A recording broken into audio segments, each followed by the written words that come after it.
আমরা আজকে যে বিষয়টা নিয়ে আলোচনা করব সেটা হলো দারুল ইসলাম। কি ইসলাম? দারুল ইসলাম।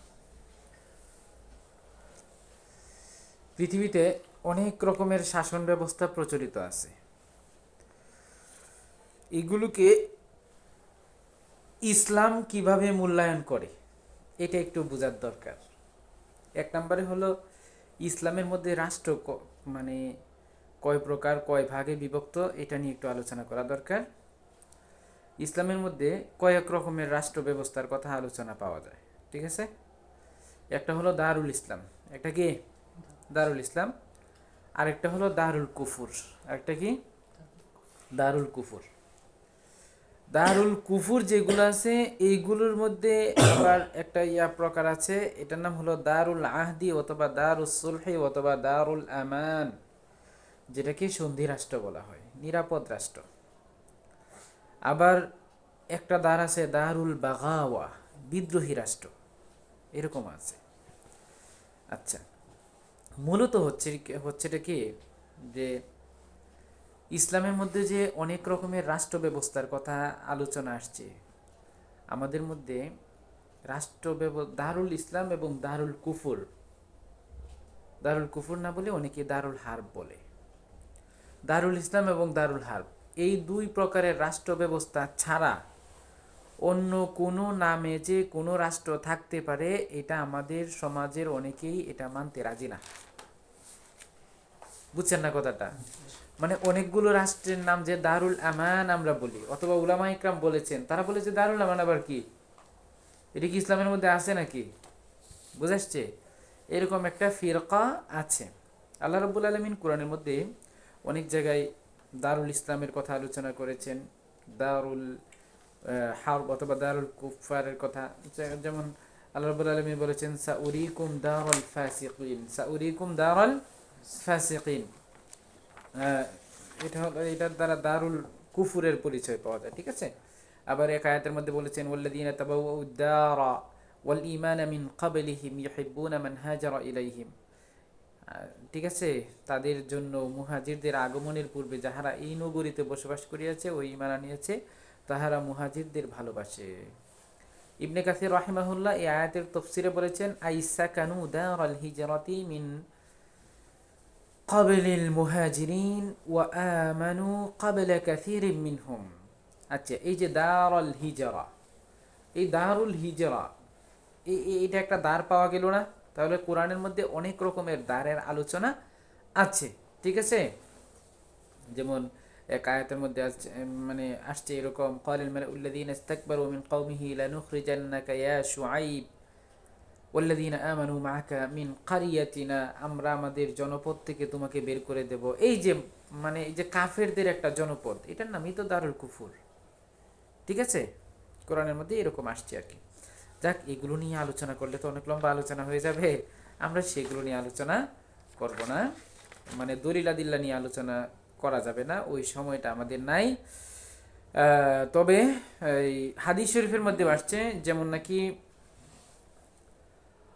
قال ابن عباس إن رسول الله صلى الله عليه وسلم وإن أبا بكر وعمر كانوا من المهاجرين لأنهم هجروا المشركين وكان من الأنصار মুহাজিরুনা লিআন্নাল মাদিনাতা কানাত দারা শিরকিন। তাহলে এখানে মদিনাকে দারুশ শিরক বলা হচ্ছে, দারুশ শিরকের অপর নামই হলো গিয়ে কি দারুল কুফরি, তাই না? তাহলে হাদিসের মধ্যেও দারের বিভিন্ন প্রকারের কথা আলোচনায় আসছে। তাহলে দারের বিভিন্ন প্রকার হইতে পারে। আরেক হাদিসের মধ্যে আসছে যে ওই যে লুকতাহ, রাস্তাঘাটে যে পাওয়া যায়, ঠিক আছে, এগুলোর ক্ষেত্রে হুকুম কি? এখানে قال الحسن ما كان من ركاز في أرض الحرب ففيه الخمس وما كان من أرض السلم ففيه الزكاة وإن وجدت اللقطة في أرض العدو فعرفها وإن كانت من العدو ففيها الخمس. হযরতে হাসান বলছেন যুদ্ধের ভূমি তথা দারুল হারবতে যদি কোনো খনিজ সম্পদ পাওয়া যায়, তখন তা থেকে 1/5 বাইতুল মালে জমা দিতে হবে। আর মুসলিম ভূমিতে যদি পাওয়া যায় তাহলে তার উপর জাকাত ওয়াজিব হবে। আর যদি শত্রুর ভূমিতে কোনো বস্তু পাওয়া যায় তাহলে তার 1/10, 1/5 দিতে হবে। তাহলে আরদুল আদুব, আরদুল আদব, শত্রুর ভূমি, এটার নামই দারুল হারব অথবা দারুল কুফরি। ঠিক আছে,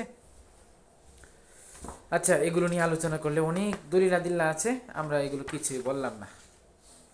তাহলে সর্বমোট আমরা যে দারের প্রকারগুলো আমরা কোরআন এবং হাদিস থেকে ঘেটে এবং ফিকহ উলামা ইকরাম যেই দারের কথাটা বলেছেন সেটা হলো রাষ্ট্র প্রথমেই দুই প্রকার। প্রথমেই কয় প্রকার? হয়তো দারুল ইসলাম বা ইসলামী রাষ্ট্র অথবা দারুল কুফুর বা কুফুরি রাষ্ট্র।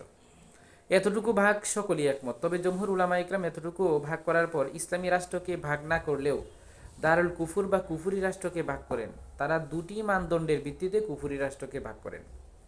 একটা হলো ইসলামী রাষ্ট্রের সাথে কুফুরি রাষ্ট্রের সম্পর্ক হিসাবে রাষ্ট্র দুই প্রকার, ইসলামী রাষ্ট্রের সাথে আর একটা কুফুরি রাষ্ট্রের সম্পর্ক অবস্থা অনুপাতে রাষ্ট্র দুই প্রকার। একটা হলো দারুল হারব বা যুদ্ধরত রাষ্ট্র, ঠিক আছে, যে ইসলামী রাষ্ট্রের সাথে কি করতেছে? যুদ্ধ করতেছে, এটার নাম হলো দারুল হারব। আর একটা হলো দারুল আহদি বা সন্ধি রাষ্ট্র, যে চুক্তিবদ্ধ, ঠিক আছে। আর একটা হলো কুফুরি রাষ্ট্রে মুসলমানদের নিরাপত্তা থাকার বিবেচনায় কুফুরি রাষ্ট্র দুই প্রকার। একটা হলো দারুল আমান বা নিরাপদ রাষ্ট্র, সেখানে মুসলমানরা কুফরি রাষ্ট্র হইলেও মুসলমানরা কি আছে? নিরাপদ আছে, এটাকে বলা হয় দারুল আমান। আরেকটা হলো দারুল ফিতনা বা নিপীড়নকারী রাষ্ট্র, এটাকে বলা হয় দারুল মানে দারুল ফিতনা বলা হয় আর কি। যেমন এই যে রাসূল সাল্লাল্লাহু আলাইহি ওয়াসাল্লাম মদিনায় হিজরত করার আগে সাহাবাদের দুইটা দলকে পাঠাইছেন না হাবশাতে। তাহলে হাবশাতে রাসূল সাল্লাল্লাহু আলাইহি ওয়াসাল্লাম হিজরত হয় হলো মুসলিম দেশের মধ্যে। হিজরত হয় কোন দিকে? মুসলিম দেশের মধ্যে। কুফরি রাষ্ট্র থেকে হিজরত করা ওয়াজিব, ঠিক আছে, দারুল আমান থেকে নয়। মানে হলো গিয়ে কি, দারুল হার্ব, দারুল হার্বের মধ্যে যদি কেউ থাকে অথবা দারুল কুফরের মধ্যে যদি কেউ অবস্থান করে, তার উপর ওয়াজিব হলো সে মুসলিম রাষ্ট্রের মধ্যে হিজরত করবে। রাসূল সাল্লাল্লাহু আলাইহি ওয়াসাল্লাম যখন মদিনায় চলে গেলেন, মদিনায় যখন ইসলামী রাষ্ট্র হুকুমত কায়েম হয়ে গেল, তারপরেও অনেক পরে সাহাবা একরাম হাবশা থেকে ফিরে আসছেন। সেই সপ্তম হিজরিতে ফিরে আসছেন, অনেকে দশম হিজরিতে হাবশা থেকে ফিরে আসছেন। তাহলে এই যে হাবশায় যে হিজরতটা করছেন, কিসের ভিত্তিতে করছেন? ওইখানে তো খ্রিস্টান শাসক ছিল, মুসলিম শাসক ছিল নাকি? তখন খ্রিস্টান শাসক ছিল। তাহলে কিসের ভিত্তিতে করছেন? দারুল আমান। ওইটা কি ছিল? দারুল আমান ছিল। সেই হিসাবে ওনারা ওখানে করেছেন। ওখানে আমি ফিকহি কিতাবের অনেক রেফারেন্স এখানে আসছে, অনেক অনেক বাদায়ুসসানায় মাউসুআ ফিকহিয়া কুয়াতিয়া মাবসুদ থেকে আসছে, ঠিক আছে, মাবসুদের বহু জায়গায় এরকম আসছে। তারপরে মাজমাউল আনহুর, এগুলো সব যাক, এগুলো লম্বা আলোচনা এখানে আছে, চাইলেই বলা যাবে না, ঠিক আছে। এখন প্রত্যেকটা হুকুম, প্রত্যেকটা জিনিসের আলাদা আলাদা বলা হয়েছে। দারুল কুফুর কাকে বলে, দারুল আমান কাকে বলে, ঠিক আছে, দারুল আহাদ অথবা দারুল সুলহ এগুলো কাকে বলে, বুঝে আসছে?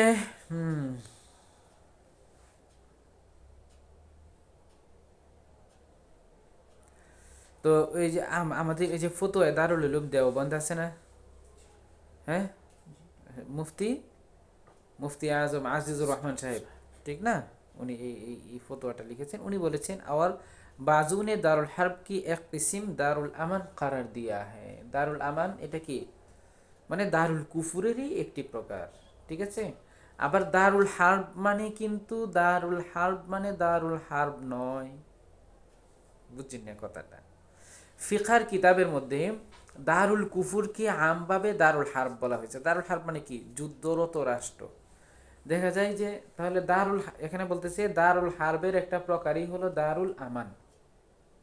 একদম আগুনে আর পানি হয়ে গেল না, কই দারুল আমান নিরাপদ রাষ্ট্র, দারুল হার্ব হলো গিয়ে কি যুদ্ধরত রাষ্ট্র। যুদ্ধরত রাষ্ট্রের মধ্যে আবার দারুল আমান হইতে পারে? তার মানে হলো এখানে দারুল হার্ব থেকে আসলে দারুল হার্ব উদ্দেশ্য নয়, দারুল কুফুর উদ্দেশ্য, ঠিক আছে।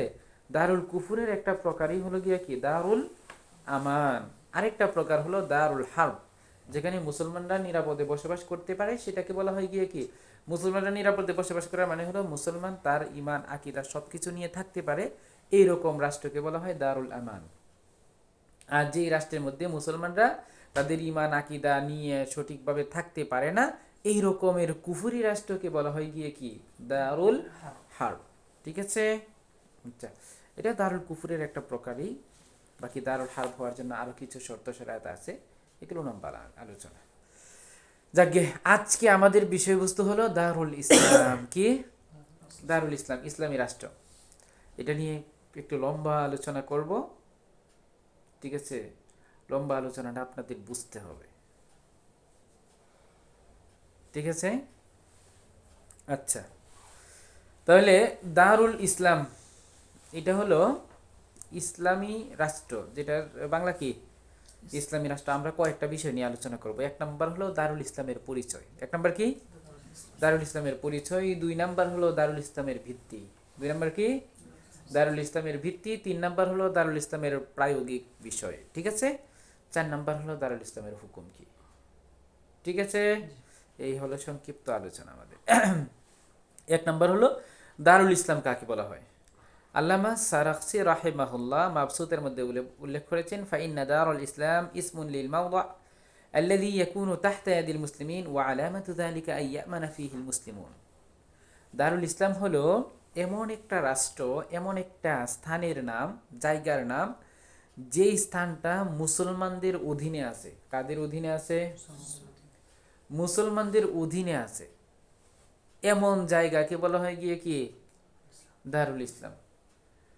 এটার আলামত কি? মুসলমানদের অধীনে আছে সেটা কেমনে বুঝলেন? বলতেছে ওয়া আলামাতু যালিকা আইয়ামানা ফিহিল মুসলিমুন। মুসলমানদের অধীনে আছে এটা আমরা বুঝতে পারবো যে মুসলমানরা যদি সেখানে নিরাপদ হয়, মুসলমানরা যদি সেখানে কি হয়। তার মানে হলো দারুল ইসলাম হলো প্রত্যেক এমন জায়গা যেই জায়গায় মুসলমানদের একচ্ছত্র আধিপত্য আছে এবং মুসলমানরা সেখানে নিরাপদ। আমরা যদি ওই যে গণতন্ত্রের আলোচনা করেছিলাম না, সেখানে ওই যে সেভারেন্টি, সার্বভৌমত্বের কথা বলেছিলাম না, মানে রাষ্ট্রের সার্বভৌমত্ব যদি মুসলমানদের হাতে থাকে তখন সেটা দারুল ইসলাম। একচ্ছত্র ক্ষমতা যদি কাদের হাতে থাকে? মুসলমানদের হাতে থাকে, তখন সেটার নাম কি? দারুল ইসলাম। আচ্ছা, এটা হলো কিতাবুস সিয়ারের মধ্যে এসেছে 10 নম্বর খণ্ড 66 নম্বর পৃষ্ঠা, দারুল ফিকিরের। আরেকটা মাবসুতের কিতাবুস সিয়ারের মধ্যে আবার 114 নম্বর পৃষ্ঠায়, 10 নম্বর খণ্ডের 114 নম্বর পৃষ্ঠায় আসছে। আবার বাদায়া সানায়ের মধ্যে 6 নম্বর খণ্ডের 112 নম্বর পৃষ্ঠায় আসছে, কুল্লু বুকা তাকুনু ফিহা আহকামুল ইসলামি যাহিরাতান। দারুল ইসলাম বলা হয় প্রত্যেক এমন ভূখণ্ড যেখানে ইসলামের বিধিবিধান কার্যকর, যেখানে ইসলামের বিধিবিধান কি? কার্যকর, সেটাকে বলা হয় কি? দারুল ইসলাম। আমরা কিন্তু অনেকগুলো সংজ্ঞা বলবো, ঠিক আছে? তারপরে একটা সামারি বের করব, ঠিক আছে? তাহলে যেখানে ইসলামের বিধিবিধান কার্যকর সেটাকে বলা হবে কি? দারুল ইসলাম।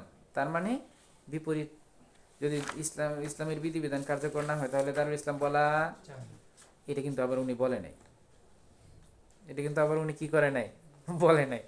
এমনি একটু বললাম আর কি বিপরীতটা। মাজমাউল আনহুর ফি শারহি মুলতাকাল আবহুর, কিতাবুস সিয়ারি ওয়াল জিহাদের মধ্যে এসেছে, মাকতুবা গিফারিয়ার 2 নম্বর খণ্ড 410 নম্বর পৃষ্ঠা, দারুল ইসলাম মা ইয়াজরি ফিহি হুকমু ইমামিল মুসলিমিন। দেখবেন শব্দের কিন্তু ভিন্নতা আসবে। প্রত্যেকটা কিতাবে দারুল ইসলামের যে সংজ্ঞা দেওয়া হয়েছে প্রত্যেকটার শব্দের মধ্যে কি আসবে? ভিন্নতা আসবে। এই যাদের একটু ঘুমে ধরবে না, তারা মাথা থেকে রুমালটা সরায় ফেলবেন, আর একটু বেশি ঘুমে ধরতেছে জ্যাকেটটা খুলে ফেলবেন, চাদরটা ফেলে দিবেন, তখন দেখবেন যে ঘুম কম আসবে, ঠিক আছে? হ্যাঁ, এরকম সুন্দর। আমি যখন দারুল মারিফে পড়ি তখন আমাদের এক সাথী ভাই ছিল মুফতি ভুয়ান, সে এখন আছে হলো ইয়াতে, এই নারায়ণগঞ্জ জামিয়া কারিমিয়ার মুশরিফ, সে দারুল ইফতার, আমরা একসাথে থাকতাম। তো শেষ রাতে উঠে যে পড়াশোনা করতো তখন শীতের কোনো কাপড় চোপড় পরে নেই। ভাই আপনার কাপড় আছে তো আপনি কাপড় পরেন, কাপড় পরে তারপরে পড়তে বসেন। বলে যে না, কাপড় পরলে ঘুমে ধরে, কাপড় পরলে কি ধরে? ঘুমে ধরে, সেজন্য শীতের কাপড় খোলা, মানে খুলে রাখছে। আল্লাহ যাক, মানে ঘুমে ধরলে কাপড় আস্তে আস্তে একটা একটা একটা একটা সরাইতে থাকবেন, দেখবেন যে ঘুম চলে গেছে। আচ্ছা, তাহলে ওই যে আমরা বলছিলাম হলো মাজমাউল আনহুর ফি শারহি মুলতাকাল আবহুরের সেই সংজ্ঞাটা, যে দারুল ইসলাম মা ইয়াজরি ফিহি হুকমু ইমামিল মুসলিমিন, মুসলমান শাসকের শাসন যেখানে চলে, নির্দেশনা যেখানে কার্যকর হয়, এটাকে দারুল ইসলাম বলে। এখানে কি ইসলামের বিধানের কথা বলছে? কার বিধানের কথা বলছে? মুসলিম শাসকের। কার বিধান? মুসলিম শাসকের বিধান যেখানে কার্যকর হয় সেটাকে বলা হবে কি? দারুল ইসলাম। এখন সেই মুসলিম কি ইসলামী বিধান দিয়ে শাসন করলো নাকি কুফরি বিধান দিয়ে শাসন করলো, আলাপটা কিন্তু এখানে করে নাই। যাকে আমরা আরো সামনে আমাদের কাছে এই বিষয়গুলো কি এখন প্রশ্ন হিসাবে আছে আর কি, ঠিক আছে? প্রশ্ন হিসেবে থাকলো, কারণ এগুলোর প্রশ্নের উত্তর আমাদের জানতে হবে, এগুলোর স্পষ্ট বিবরণ আমাদের জানতে হবে, না হলে আমাদের মধ্যে কি ঘাপলা অথবা অস্পষ্টতা থাকবে, বিভ্রান্তি থাকবে। আচ্ছা, আল্লামা কুহুস্তানি রাহিমাহুল্লাহ জামিউর রুমুজ নামক কিতাবের মধ্যে বলেছেন, দারুল ইসলাম মা ইয়াজরি ফিহি হুকমু ইমামিল মুসলিমিন ওয়া কানু ফিহি আমিনিন। দারুল ইসলাম ওই যে আগেরটাই জামিউর রুমুজের মধ্যে এসেছে, 4 নম্বর খণ্ড 556 নম্বর পৃষ্ঠা, যেখানে দারুল ইসলাম বলা হয় যেখানে মুসলিম শাসকের নির্দেশনা চলে আর মুসলমানরা সেখানে নিরাপদে বসবাস করতে পারে। মানে নিরাপদে বসবাস করার মানে হলো গিয়ে কিন্তু ইসলামের বিধিবিধানটা নিরাপদে সে বাস্তবায়ন করতে পারে। শেখ আমিমুল ইহসান একজন ছিলেন বাংলাদেশের, ঠিক আছে? শেখ আমিমুল ইহসান আল মুজাদ্দিদি, নাম শুনেছেন আপনারা? হ্যাঁ, আলিয়া মাদ্রাসা ফিক কাওয়াইদুল ফিক, ওনার একটা কিতাব আছে, আপনাদের এখানে আছে?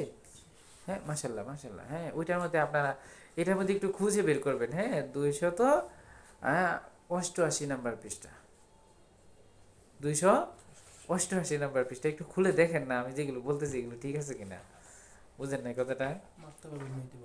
হ্যাঁ, না মাক্তাবা একটাই, সমস্যা নেই। এটা দারুল ইসলাম মা গালাবা ফিহিল মুসলিমুনা ওয়া কানু আমিনিন।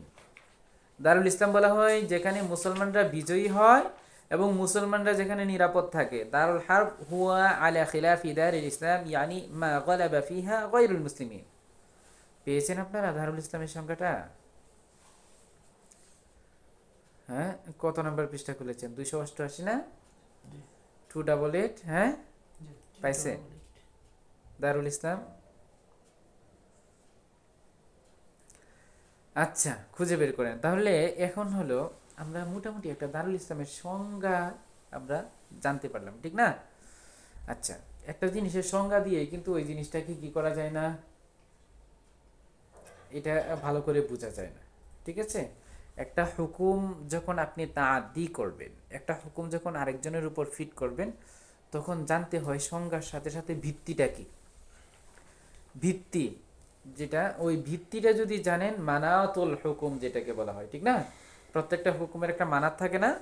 মানাতুল হুকুম যদি জানা থাকে তখন সেই হুকুমটাকে কি করা যায়, তাআদ্দি করা যায়। পান না এখনো? হ্যাঁ,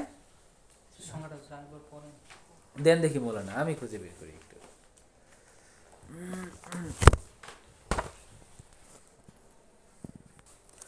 এখন হলো দারুল হারব যেভাবে দারুল ইসলামে রূপান্তরিত হয়, বুঝছেন না কথাটা?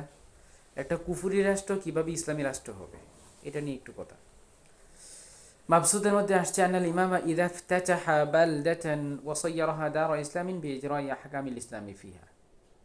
কোনো ইমাম যদি কোনো একটা রাষ্ট্রকে বিজয় করে, যেমন মুহাম্মদ বিন কাসিম ভারতকে বিজয় করেছিলেন, এবং সেখানে যদি ইসলামের বিধান বাস্তবায়ন করে, কার্যকর করে, সেটা দারুল ইসলাম হয়ে যায়। মাজমাউল আনহুরের মধ্যে আসছে, লা খলাফা ইন্না দারুল হারবি তাসিরু দারু ইসলামিন বিইজরাই বা'দি আহকামিল ইসলামি ফিহা। মাজমাউল আনহুরের মধ্যে আসছে, দারুল হারবের মধ্যে যদি কিছু ইসলামের বিধান বাস্তবায়ন করে, সম্পূর্ণ না, কিছু বিধিবিধান বাস্তবায়ন করলেই সেটা দারুল ইসলাম হয়ে যাবে। আচ্ছা, বাদায়ুসানের মধ্যে আসছে, লা খিলাফা বাইনা আসহাবিনা ফি আন্না দারুল কুফরি তাসিরু দারু ইসলামিন বিযুহুরি আহকামিল ইসলামি ফিহা। দারুল ইসলাম দারুল কুফর হয়ে যায়, দারুল কুফর দারুল ইসলাম হয়ে যায়, ইসলামের বিধিবিধান সেখানে যদি কি করে, বাস্তবায়ন করে, ঠিক আছে? আচ্ছা, এখন আমাদের মূল বিষয়টা হচ্ছে ইসলামের বিধান বাস্তবায়ন করার দ্বারা উদ্দেশ্যটা কি, বুঝছেন কথাটা? মুফতি শামাইল নাদাবি এখন মোস্ট পপুলার পারসন, ঠিক না? পপুলার পারসন, বিশেষ করে মুসলমানদের কাছে এখন সব থেকে বেশি একজন পপুলার। তার একটা তাকে মেনশন করার উদ্দেশ্য হলো সে যেহেতু এখন পপুলার হয়ে গেছে, তার একটা ভিডিও গতকালকে আসলো আমার সামনে। সে বলছে হলো পাকিস্তান ইসলামী রাষ্ট্র নয়, পাকিস্তান ইসলামী রাষ্ট্র না, কারণ কি সেখানে ইসলামের বিধান কোরআন এবং হাদিস অনুযায়ী রাষ্ট্রটা চলছে না, তাই সেটি ইসলামী রাষ্ট্র না। তার মানে বোঝা গেল ওই যে এখানে যে সংজ্ঞা দেওয়া হচ্ছে যে ইসলামী রাষ্ট্রের মানে এটা হলো গিয়ে কি, যেখানে ইসলামের বিধিবিধান কার্যকর চলে সেটাকে ইসলামী রাষ্ট্র বলা হয়। তার মানে এই সংজ্ঞার উপর ভিত্তি করে উনি এই কথাটা বলেছেন যে পাকিস্তান কি নয়, ইসলামী রাষ্ট্র নয়। এখন আমাদের আসলে বোঝা দরকার আসলে কি ইসলামী রাষ্ট্র হওয়ার জন্য ইসলামের বিধিবিধান কার্যকর করা জরুরি, জরুরি হইলে কতটুকু বিধান কার্যকর করা জরুরি। ঠিক আছে, এটার একটা থার্মোমিটার ফিট করা দরকার না আমাদের, কি বলেন? হ্যাঁ, আমাদের ফিট করার দরকার নাই। উলামা ইকরাম বলেছেন ইসলামের বিধান কার্যকর করার দ্বারা উদ্দেশ্য। এক নম্বর হলো রদ্দুল মুহতার বাবুল জুমআতে এসেছে মাকতাবাতুল আজহারের 3 নম্বর খণ্ড 7 নম্বর পৃষ্ঠায় আপনারা দেখবেন। ঠিক আছে, হ্যাঁ, হাসিয়াত ইবনে আবিদিন আর কি। وفي شرح الشيخ إسماعيل عن الدهلوي ليس المراد تنفيذ جميع الأحكام بالفعل إذ الجمعة أقيمت في عهد أظلم الناس وهو الحجاج وإنه ما كان ينفذ جميع الأحكام بل المراد والله أعلم اقتداره على ذلك. উনি বলছেন যে উদ্দেশ্য হলো সমস্ত বিধান তৎক্ষণাৎ জারি করা না, বরং হাজ্জাজের সময় তো সব বিধান সে বাস্তবায়ন করে নাই। সব বিধান যদি বাস্তবায়ন করতো তাহলে কি জুলুম করতে পারতো? জুলুম করছে, মানুষকে অন্যায়ভাবে মারছে, তার মানে কি সব বিধান সে বাস্তবায়ন করে নাই। যেহেতু করে নাই তার মানে তাহলে আপনারা একটা মাসালা পড়েছেন যে জুমা কায়েম হওয়ার জন্য দারুল ইসলাম হতে হবে, এরকম একটা মাসালা পড়েছেন না? তাহলে দারুল ইসলাম হওয়ার জন্য যদি ইসলামের বিধান কার্যকর করা জরুরি হয়, তাহলে হাজ্জাজ তো সব বিধান বাস্তবায়ন করে নাই, তাহলে সেখানে জুমা কিভাবে হইল? তো আমাদের ওই যে ইমাম দিহলাওয়ি উনি বলছেন যে এখানে উদ্দেশ্যটা তৎক্ষণাৎ সকল বিধিবিধান বাস্তবায়ন হওয়া নয়, বালিল মুরাদ ওয়াল্লাহু আ'লাম ইকতিদারুহু আলা যালিক, বরং উদ্দেশ্য হচ্ছে সকল বিধান বাস্তবায়ন করার সক্ষমতা থাকা। আপনি হুদুদ সক্ষমতা মানে বাস্তবায়ন করার মতো ক্ষমতা আপনার হাতে আছে।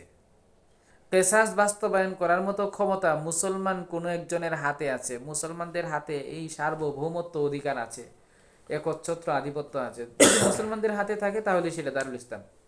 সেখানে বিল ফেল সমস্ত বিধিবিধান কার্যকর করা কি নয়, জরুরি নয়। তাহলে মুফতি শামাইল নাদবির কথা কি ঠিক হইল? কথা বুঝেন নাই? মুফতি শামাইল নাদবি যে বলছে যে দারুল ইসলাম হওয়ার জন্য ইসলামের বিধিবিধান কার্যকর করা কোরআন হাদিস অনুযায়ী চলা জরুরি, না হলে দারুল ইসলাম হবে না, তাহলে কি কথা এটা ঠিকলো? হ্যাঁ, সেই জন্য ওরা যখন ভুল বলে সাথে সাথে আমার মাথার মধ্যে মানে ঠস ঠস করে বাজে, এই এটা কি বললো, ভালোই তো লোকটা, কিন্তু এটা কি বলে ফেললো। ঠিক আছে, আচ্ছা। এরপরে মাজমাউল আনহুরের মধ্যে আপনারা ওই যে কিছুক্ষণ আগে যে আমি যে সংজ্ঞাটার কথা বললাম 2 নম্বর খণ্ড 410 নম্বর পৃষ্ঠায় যে আসছে লা খালাফ ইন্না দারুল হারবি তাসিরু দার ইসলামিন বিইজরামি বা'দি আহকামিল ইসলামি ফিহা। হ্যাঁ, কিছু কিছু বিধান যদি একটা রাষ্ট্রের মধ্যে বাস্তবায়ন হয়, ইসলামের কিছু কিছু বিধান যদি রাষ্ট্রের মধ্যে বাস্তবায়ন হয়, তাহলে সেটা কি হয়ে যাবে? হ্যাঁ, ইসলামী রাষ্ট্র হয়ে যাবে। ইসলামের একেবারে পূর্ণাঙ্গ বিধিবিধান বাস্তবায়ন হওয়া কি নয়, জরুরি নয়। এটা কি আমি বলতেছি, বানায় বানায় বলতেছি? অনেকে মনে করে যে কি মানে আমার চিন্তাধারা যেহেতু একটু ভিন্ন মনে হয়, আমি এগুলো সব বানায় বানায় বলি। ঠিক আছে, আসলে কি আমাদের ফেকার কিতাবের মধ্যে আছে কিন্তু এগুলো, কিন্তু সমস্যাটা হলো গিয়ে কি আমরা ইউটিউব আর ফেসবুকের মৌলবীদের বক্তব্য আর লেখা নিয়ে দৌড়াই। ফেকার কিতাবের মধ্যে আমরা তাকায় দেখি যে ও যেই কথাটা বলছে সেটা কি সঠিক কথা কি নয়, এটা কোথায় যাচাই বাছাই করতে হবে, ফিকহ ফতোয়ার মধ্যে। ঠিক আছে না, আমরা সেই কাজটাই করি না। আচ্ছা, নাইলুল আওতারের মধ্যে এসেছে, যেহেতু আমি এই কিতাবটা যে লিখছি এটার মধ্যে কিন্তু 4 মাযহাবের সকল ইমামের সকল মতামত এখানে আছে। হানাফি মাযহাব প্রাধান্য, তবে সবার নাইলুল আওতারের মধ্যে আসছে ওয়াইলহাকু দারিল ইসলাম বিদারিল কুফরি বিমুজাবাতি ওয়াকুইল মাআসি ফিহা আলা ওয়াজহি যুহুর লাইসা বিমুনাসিবিন লিইলমির রিওয়ায়াতি ওয়ালা লিইলমিদ দিরায়া। আল্লামা শাওকানি রাহিমাহুল্লাহ, ঠিক আছে, উনি বলছেন যে দারুল ইসলামের মধ্যে যদি প্রকাশ্যে গুনাহ সংঘটিত হয়, প্রকাশ্যে অপরাধ ছড়িয়ে পড়ে, ওইটার কারণে যদি দারুল ইসলামকে যদি আপনি দারুল কুফুরের সাথে সম্পৃক্ত করেন, এই কাজটা লাইসা বিমুনাসিবিন লিইলমির রিওয়ায়াতি ওয়ালা লিইলমিদ দিরায়া।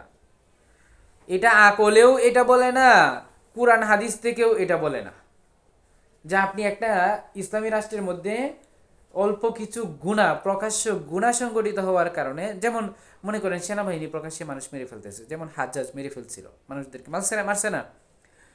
সেনাবাহিনী বিভিন্ন মসজিদ মাদ্রাসা আক্রমণ করতেছে, বিভিন্ন জায়গায় আক্রমণ করতেছে, সাপোজ মানে যেমন যেটা পাকিস্তানে হচ্ছে আর কি।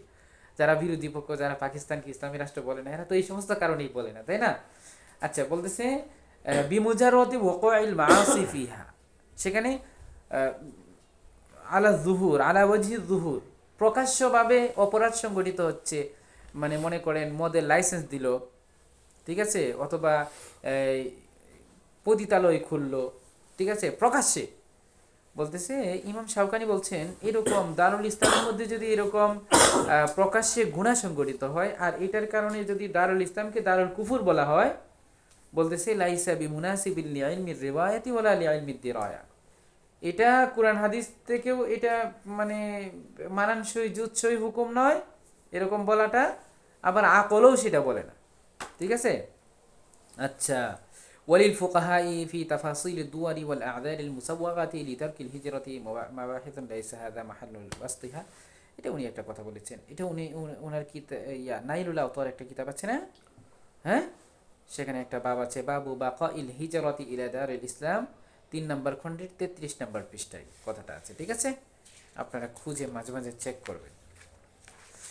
আচ্ছা, তাহলে আমি বলছিলাম কোন বিষয়টা নিয়ে আলোচনা করতেছি, যে দারুল ইসলামের সংজ্ঞার মধ্যে বলা হয়েছে ইসলামের বিধিবিধান কি হতে হবে, বলো না? ইসলামের বিধিবিধান কি হতে হবে? কার্যকর হতে হবে। একটু জ্যাকেট ট্যাকেট খুলে ফেলেন, তাহলে তো সুন্দর হয়। আচ্ছা, তাহলে ইসলামের বিধিবিধান কার্যকর করার দ্বারা উদ্দেশ্যটা কি, এটা আমরা পড়তেছি, ঠিক না? ইসলামের বিধিবিধান কার্যকর করার দ্বারা উদ্দেশ্যটা কি, এটা নিয়ে ভুল বুঝাবুঝি আছে।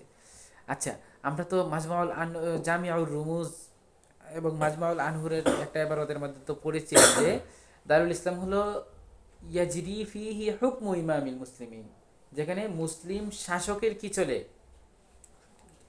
নির্দেশনা চলে। সেই নির্দেশনা কি কোরআন হাদিস অনুযায়ী কিনা, এটা ফেকার কোনো কিতাবের মধ্যে কিন্তু উল্লেখ নাই।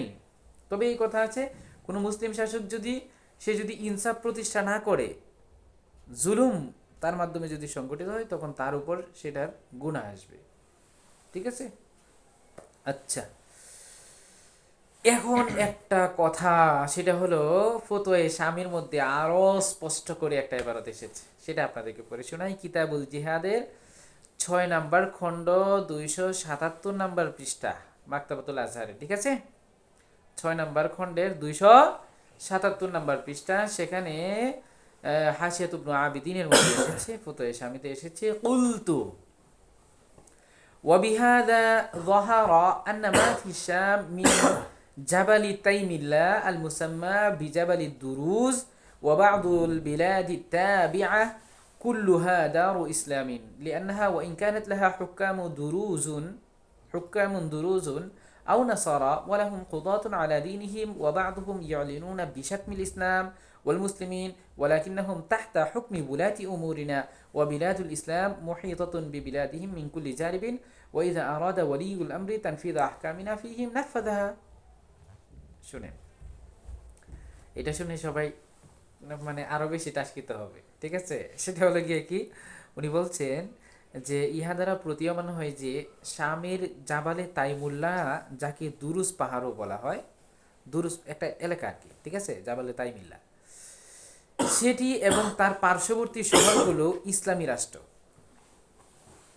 সেই এলাকাটা এবং তার পাশের এলাকাগুলো দারুল ইসলাম হিসেবে বিবেচিত হবে। কেন বলতেছি? কেননা যদিও তার শাসক দুরুজ বা খ্রিস্টান, সেখানে যে প্রশাসক হিসেবে আছে সে যদিও খ্রিস্টান, এবং তাদের ধর্মীয় বিচারক সেখানে আছে, খ্রিস্ট ধর্ম অনুযায়ী সেখানে সব কিছুর ফায়সালা হচ্ছে, ইসলামের বিধান অনুযায়ী সেখানে কি হচ্ছে না, ফায়সালা হচ্ছে না, কুফরি সংবিধান অনুযায়ী সেখানে কি হচ্ছে, ফায়সালা হচ্ছে। আর তাদের কেউ কেউ ইসলাম ও মুসলমানদেরকে প্রকাশ্যে গালি দেয়। ওই এলাকার কথা বুঝে আসছে, যারা শাসক এরা মাঝে মাঝে মুসলমানদেরকে গালিগালাজ করে, মাঝে মাঝে ইসলামকে গালিগালাজ করে, কটাক্ষ করে। আচ্ছা, অবস্থাটা বুঝছেন তো? আপনি চিন্তা করেন এই অবস্থাটা কোন রাষ্ট্রের সাথে ফিট খায় বর্তমানে আধুনিক, ঠিক আছে না? তো আমাদের আল্লামা শামী বলছেন কিন্তু তারা আমাদের শাসকদের নিয়ন্ত্রণাধীন। ওই এলাকাটা মূলত আমাদের মুসলিম শাসকের নিয়ন্ত্রণাধীন, ওখানে জাস্ট একটা প্রশাসক এই কাজগুলো করে, ঠিক আছে? কিন্তু মূল সুপ্রিম পাওয়ারের মধ্যে আমাদের মুসলিম শাসক আছে। সুপ্রিম পাওয়ারের মধ্যে কি আছে?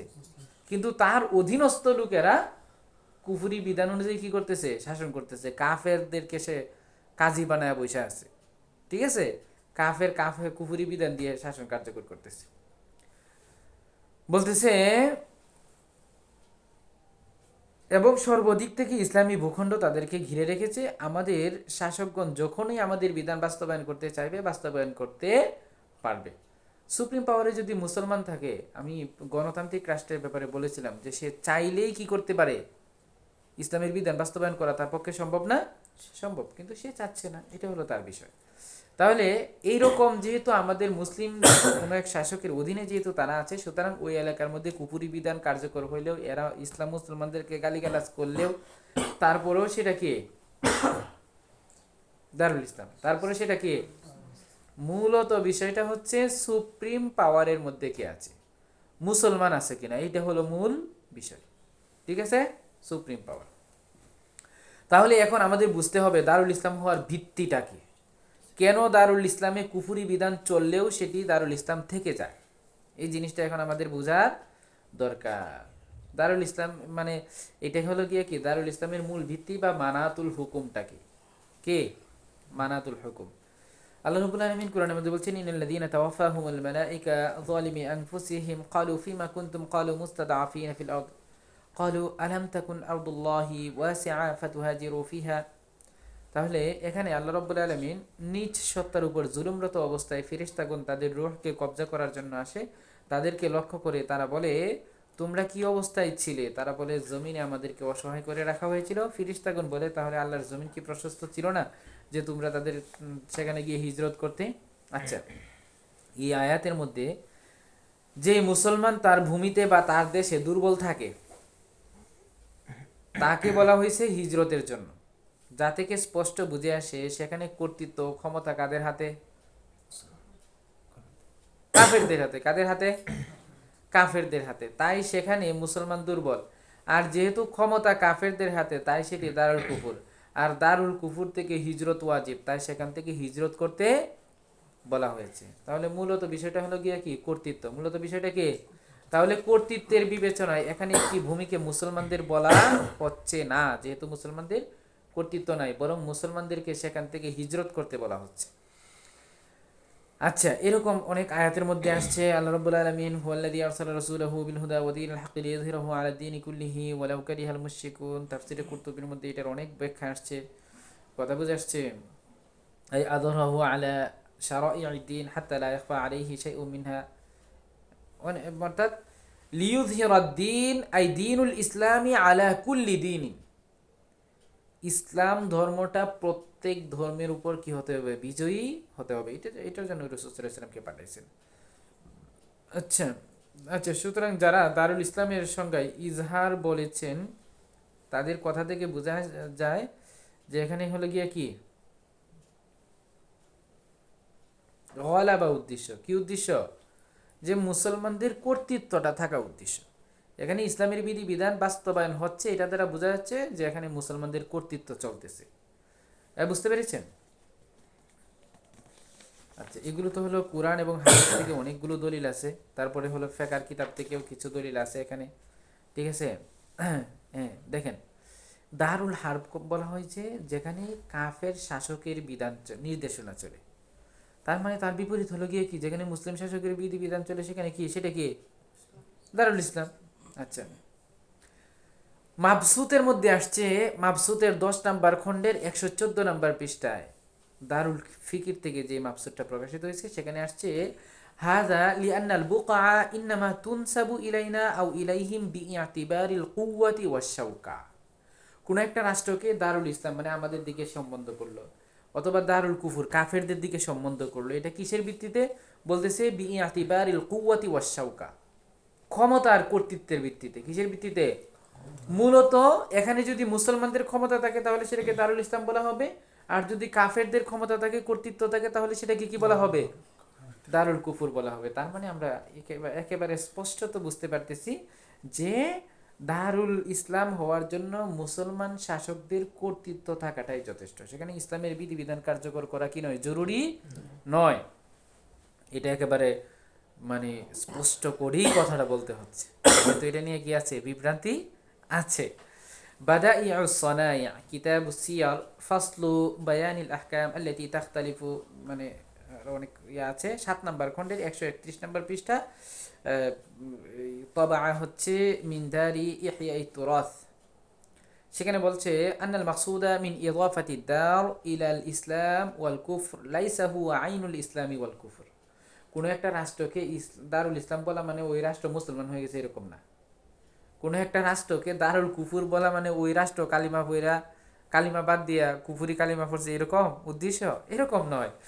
ইন্নামাল মাকসুদু হুয়াল আমনু ওয়াল খাউফ, এখানে মূলত উদ্দেশ্যটা হচ্ছে নিরাপত্তা আর ভয়।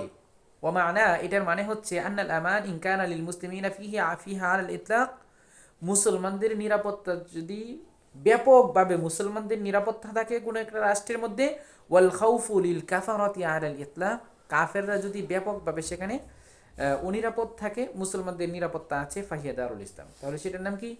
দারুল ইসলাম। ওয়াইন কানাল আমানু ফিহা লিল কাফারাতি আলাল ইতলাক ওয়াল খাউফু লিল মুসলিমিন, আর যদি এরকম রাষ্ট্র হয় যেখানে কাফেরদেরই শুধু নিরাপত্তা আছে, মুসলমানদের কোনো নিরাপত্তা নাই, মুসলমানরা ভয়ের মধ্যে, শঙ্কার মধ্যে আছে, ফাহিয়া দারুল কুফর, তাহলে সেটার নাম কি? দারুল কুফর। ওয়াল আহকাম মাবনিয়াতুন আলাল আমনি ওয়াল খাউফি লা আলাল ইসলামি ওয়াল কুফর, তাহলে দারুল ইসলাম হওয়া অথবা দারুল কুফর হওয়া এটার ভিত্তিটা হচ্ছে নিরাপত্তা আর ভয়ের উপরে। ঠিক আছে? আইনুল ইসলাম অথবা আইনুল কুফুরের উপর ভিত্তি নয়, যে কোনো একটা রাষ্ট্র লা ইলাহা ইল্লাল্লাহ বলে সংবিধানের মধ্যে লা ইলাহা ইল্লাল্লাহ লেখ করলে সেই রাষ্ট্র কি হয়ে যাবে? ইসলামী রাষ্ট্র হয়ে যাবে। অথবা সংবিধানের মধ্যে কালিমা অথবা কুফুরি কথা লিখলে যে ওই রাষ্ট্র কুফুরি রাষ্ট্র হয়ে যাবে, এটা কি নয়? এটা নয়, এটা ভিত্তি নয়। ভিত্তিটা কি? নিরাপত্তার উপর, মুসলমানরা নিরাপদ কিনা, ঠিক আছে? অত নাকি কাফের নিরাপদ, মুসলমানও নিরাপদ, এটার উপর ভিত্তি। ঠিক আছে? তাহলে যারা সংবিধান দেখে দেখে রাষ্ট্রকে নির্ণয় করে যে এটা এই রাষ্ট্রের যেহেতু সংবিধান কুফুরি, সুতরাং রাষ্ট্র কি কুফুরি, তাদের কথা টিকলো? হ্যাঁ, মাহফুজ বাদাই ও সনায়ের এবারত থেকে আমরা বুঝতে পারলাম তাদের কথা কি সঠিক নয়, তাদের কথা কি নয়। ফতোয়া হিন্দিয়ার মধ্যে আসছে কিতাবুল ফারাইদ আলবাবুল খামিস 6 নম্বর খণ্ডের 633 নম্বর পৃষ্ঠা, মাকতাবায়ে থানবিয়া একটা আছে, ওইখান থেকে প্রকাশিত হয়েছে। সেখানে আছে ওয়াদার ইননামা তাখতালিফু বিইখতিলাফিল মানআ I Al Jaish wall milk লিইনকিতাইল ইসমাতি ফিমা বাইনাহুম, রাষ্ট্রের মাঝে ভিন্নতা আসে আত্মরক্ষা তথা সৈন্য এবং রাজত্বের ভিন্নতার কারণে, কারণ তাদের পারস্পরিক নিরাপত্তা বা সম্পর্ক থাকে। একটা রাষ্ট্রের সেনাবাহিনীর সাথে কি আরেকটা রাষ্ট্রের কোনো সেনাবাহিনী মিল আছে? মিল নাই। তার মানে রাষ্ট্রের সেনাবাহিনীর ভিন্নতা মানে কি? রাষ্ট্রের ভিন্নতা। তো যেখানে আমাদের সেনাবাহিনী, আমাদের নিরাপত্তা, সেটা আমাদের রাষ্ট্র, যেটা তাদের সেনাবাহিনী, তাদের নিরাপত্তা, সেটা কি তাদের রাষ্ট্র। বাস, উল্লেখিত এবারতে যে সৈন্য আর রাজত্বের কথা এসেছে তা মূলত কর্তৃত্বের বহিঃপ্রকাশ। কিসের বহিঃপ্রকাশ? যে মুসলমানদের সেনাবাহিনী সেখানে কার্যকর মানে কি? মুসলমানদের কর্তৃত্ব সেখানে কার্যকর। আচ্ছা, মুসলিম সংখ্যা গরিষ্ঠের কারণে কোনো দেশ কি হয় না? দারুল ইসলাম হয় না, এটাও একটু বোঝার দরকার। অনেকেই বলে মুসলিম সংখ্যা গরিষ্ঠ দেশ তো কি করবে? মুসলিম সংখ্যা গরিষ্ঠ দেশ হয়েছে তো কি হয়েছে? মূলত বিষয় হচ্ছে পাওয়ার, সুপ্রিম পাওয়ার কার হাতে? সুপ্রিম পাওয়ার মুসলমানদের হাতে, তাহলে মুসলিম রাষ্ট্র।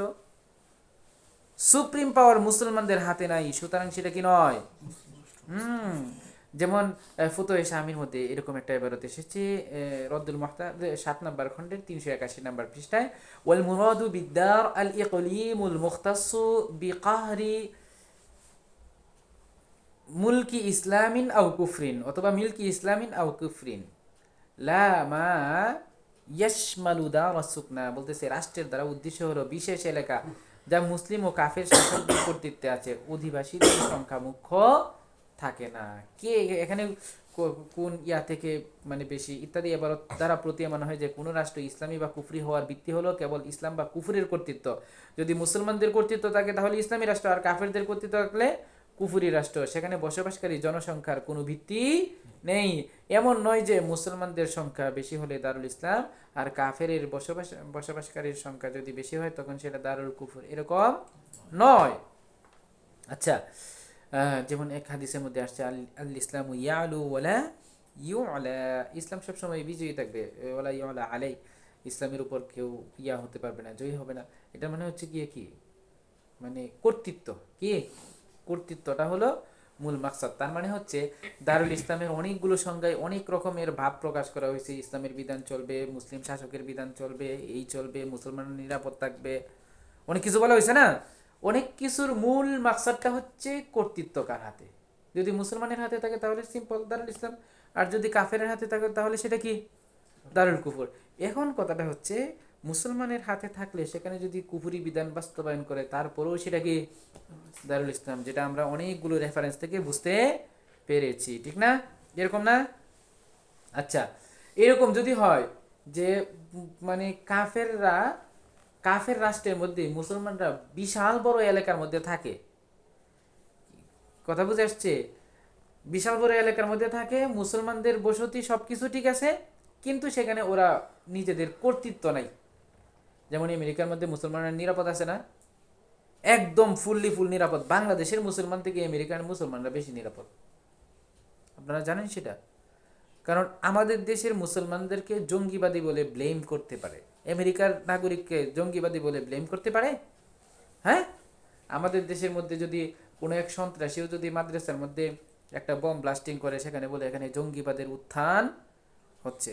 আর আমেরিকার মধ্যে যদি একজন গানম্যান, কথা বুঝে আসছে, 100 মানুষকে একসাথে গুলি করে টাস টাস টাস টাস করে মেরে ফেললো, তারপরে বলে লোকটা পাগল ছিল। লোকটা কি ছিল? পাগল ছিল।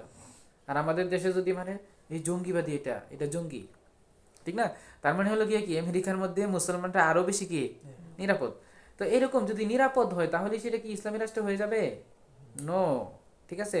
যেমন শরহ মুখতাসরে তাহাবির মধ্যে এসেছে, কিতাবু সিয়ারি ওয়াল জিহাদ 7 নম্বর খণ্ডের 218 নম্বর পৃষ্ঠায় এসেছে, واعتبر أيضا جريان الحكم لأن الموضع الذي تصل فيه السرية من بقاع دار الإسلام, মুসলিম রাষ্ট্র থেকে কোনো একটা দল, কথা বুঝে আসছে, সারিয়া দারুল কুফরের মধ্যে গিয়ে অথবা এমন একটা জায়গায় গিয়ে তারা অবস্থান করছে, কথা বুঝে আসছে, ওয়াইন কানাত মুত্তাসিলাতান বিআরদিল হারবি, যদিও সেটা দারুল হারবের সাথে সম্পৃক্ত, লা তাসিরু বিদারুল হারবি লিআন্নাহুম গায়রু মুতামাক্কিনিনা লিইজরাইল হুকমি। আচ্ছা, ওয়াকাদা সারিয়াতুল মুসলিমিন ইদা দাখালাত দারুল হারব, মুসলিম বাহিনী দারুল হারবে ঢুকলে সেখানে যদি মুসলমানরা সেখানে বিধিবিধান বাস্তবায়ন করতে যদি সক্ষম না হয় মুসলিম শাসক, সেটা দারুল ইসলাম হবে না।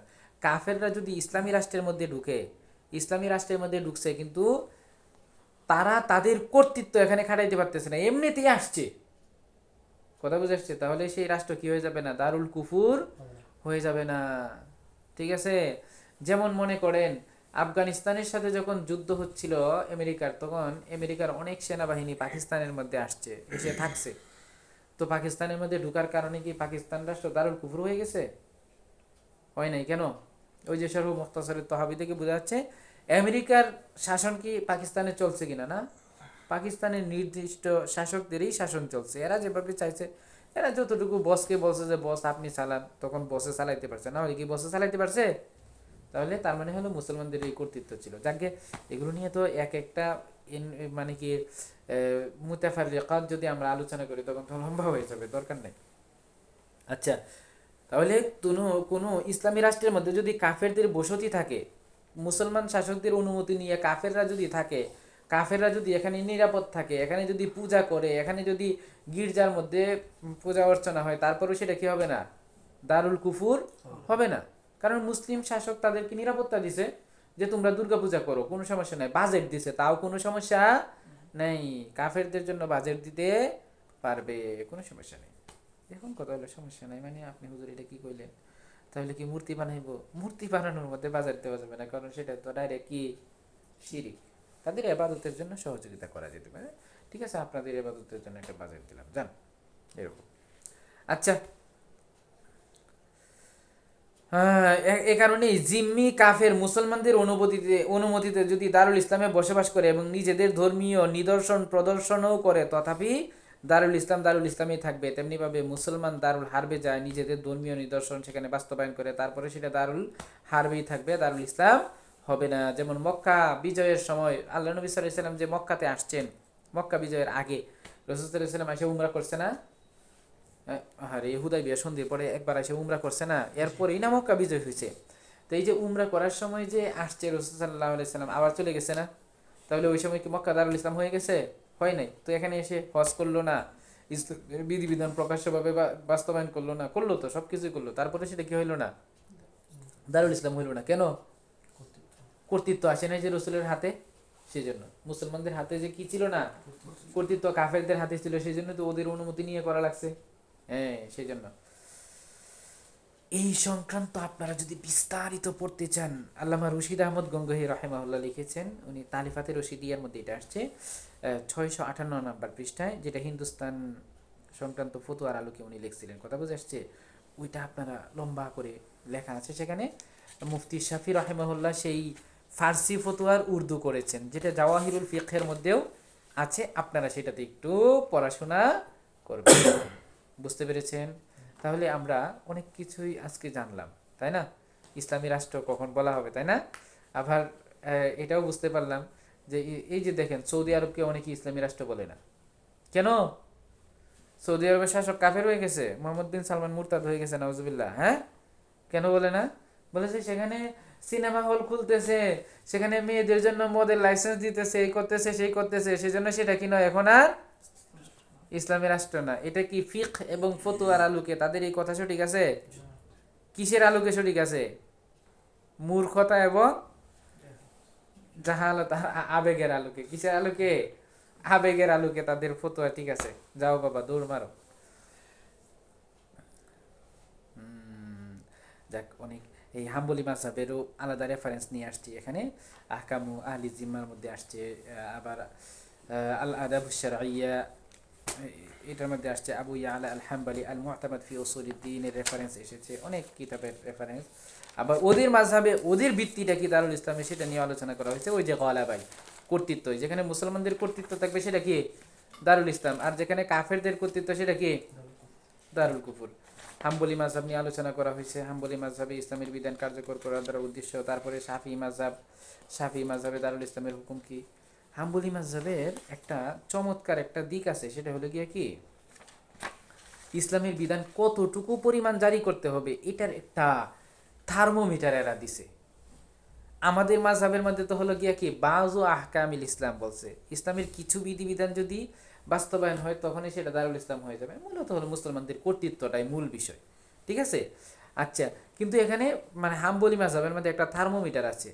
সেখানে আসছে কি, আল্লামা দাসুকি রাহিমাহুল্লাহ উনি বলছেন, দারুল ইসলাম হিয়া দার আল্লাতী তুকামু ফিহা শাআইরুল ইসলাম আও গালিবুহা হাত্তা ওয়া ইন ইস্তাওলা আলাইহাল কুফার। বলতেছে দারুল ইসলাম হলো যেখানে ইসলামের যেই শাআইরুদ্দিন, ইসলামের কিছু শাআইর আছে না, যেমন হজ আছে, এই জুমা আছে, কথা বুঝে আসছে, আজান দিতে পারা, ইসলামের শিয়ার আছে না কতগুলি, এই শিয়ারগুলো যেখানে প্রতিষ্ঠিত করা যাবে, ইসলামী রাষ্ট্র, এটা এই ইসলামী রাষ্ট্রের মধ্যে যদি এই আজান দেওয়া নিষিদ্ধ করে ফেলে, তাহলে আর এটা আর ইসলামী রাষ্ট্র থাকলো? কথা বুঝছেন না? হ্যাঁ, আবু গালিবুহা, অথবা অধিকাংশ শিয়ারউদ্দিন যেগুলো আছে, ওই শিয়ারুল ইসলাম যেগুলো আছে, এগুলো যদি বাস্তবায়ন করা যায়, সক্ষমতা থাকে, তাহলে সেটা সেটা কি দারুল ইসলাম, বাস। আচ্ছা, রওজাতুত তালিবিনের মধ্যেও এখানে চমৎকার করে একটা 3টা ভাগ আসছে, অনেক চমৎকার। মানে মূলত ইসলামের বিধান কার্যকর কতটুকু করতে হবে এটার আলোচনাটা হাম্বলি মাযহাবের মধ্যে বেশি সুন্দর। ঠিক আছে? আমাদের হানাফি মাযহাবের মধ্যে অনেক প্রশ্নের উত্তর নাই, কিন্তু এই প্রশ্নের উত্তরগুলো হাম্বলি মাযহাব থেকে পাওয়া যায়। কিন্তু মূল আলোচনার মধ্যে কিন্তু সবাই, সেটা হলো গিয়া কি, দারুল ইসলাম ওই এলাকা কি বলা হবে যেখানে কি চলে, মুসলমানদের কর্তৃত্ব চলে, বাস। মুসলমানদের কর্তৃত্ব, ইসলামের বিধিবিধান বাস্তবায়ন হওয়া কি নয়, ভিত্তি নয়, কি নয়। আর বাস্তবায়ন হওয়া তো জরুরি অবশ্যই। আমার কথাটা বুঝেন নাই? ইসলামের বিধান আপনার উপর নামাজ পড়া ফরজ, আর যে প্রাইম মিনিস্টার হয়েছে ওর উপর নামাজ পড়াও ফরজ, কিসাস বাস্তবায়ন করাও কি ফরজ। আমার কথাটা বুঝেন নাই? সেই হিসেবে জরুরি তো অবশ্যই, ওর উপর ফরজ। জরুরি মানে কি আবার ফরজ। তার মানে মুসলিম শাসক থাকলেও যদি ইসলামী বিধিবিধান চালু না থাকে এটা দারুল ইসলাম। অবশ্যই এতক্ষণ তো মুসলিমের শাসকের সার্টিফিকেট দিয়ে দারুল ইসলাম হয়ে গেল। আমাদের উলামা ইকরাম তো তাই বললেন, আমরা তো তাই উলামাদের কথা থেকে তো তাই বুঝলাম, তাই না? উলামা ইকরামের কথাই তো এতক্ষণ পড়ে শোনাইলাম আপনাদেরকে, নাকি?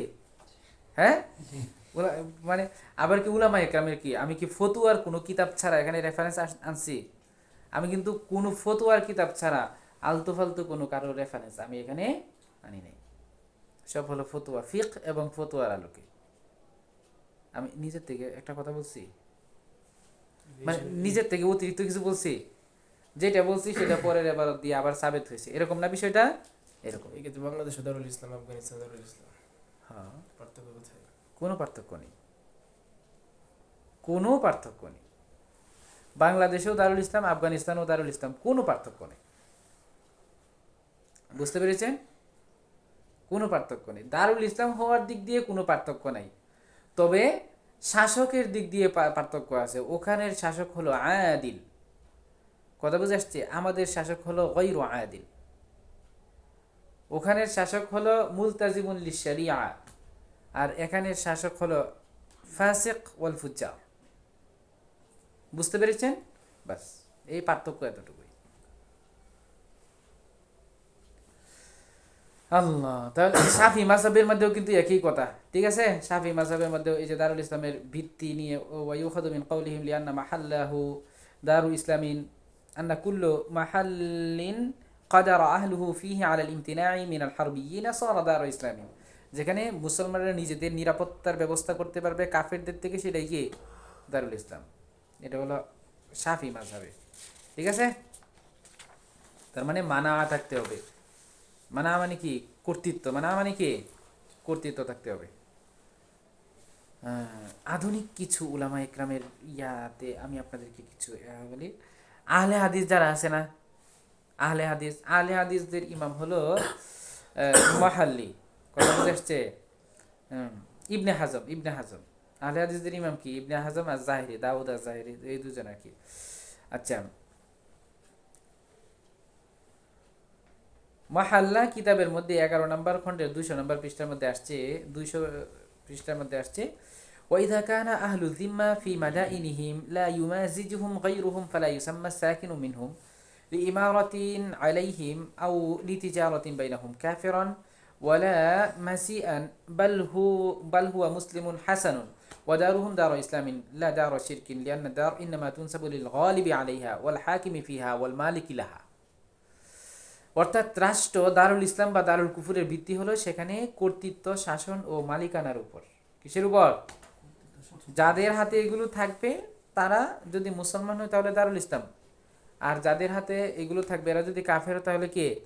দারুল কুফর। তাহলে ইবনে হাজমের এই সংজ্ঞাতে যেভাবে দারুল ইসলামের সংজ্ঞা পেলাম, তেমনি দারুল ইসলামের ভিত্তিও এখান থেকে বোঝা গেছে, ঠিক না? আচ্ছা, সাইয়েদ কুতুব, যাকে নিয়ে অনেক সমালোচনা আছে, সাইয়েদ কুতুবের তাফসির ফি যিলালিল কুরআনের মধ্যে 2 নম্বর খণ্ড 774 নম্বর পৃষ্ঠায় قال সাইয়্যিদ কুতুব রাহিমাহুল্লাহ ইয়ানকাসিমুল আলামু ফি নাযরিল ইসলাম ওয়া ফি ইতিবারিল মুসলিমি ইলা কিসমাইন লা সালিসা লাহুমা। সে বলতেছে দার কত প্রকার? শুধুমাত্র 2 প্রকার, ঠিক আছে? আমরা কিন্তু দেখেছি দার শুধুমাত্র কি নয়, 2 প্রকার নয়, আরো অনেক প্রকার আছে, যেটা হাদিস থেকে প্রমাণিত। আল আউয়াল দার ইসলামিন وتشمل كل بلد تطبق فيها أحكام الإسلام وتحكمه شريعة الإسلام। আচ্ছা, تطبق فيه أحكام الإسلام وتحكمه شريعة الإسلام বলে। আচ্ছা, যেখানে ইসলামের বিধিবিধান কি হয়? বাস্তবায়ন হয়। শরীয়ত যেখানে চলে সেটা দারুল ইসলাম।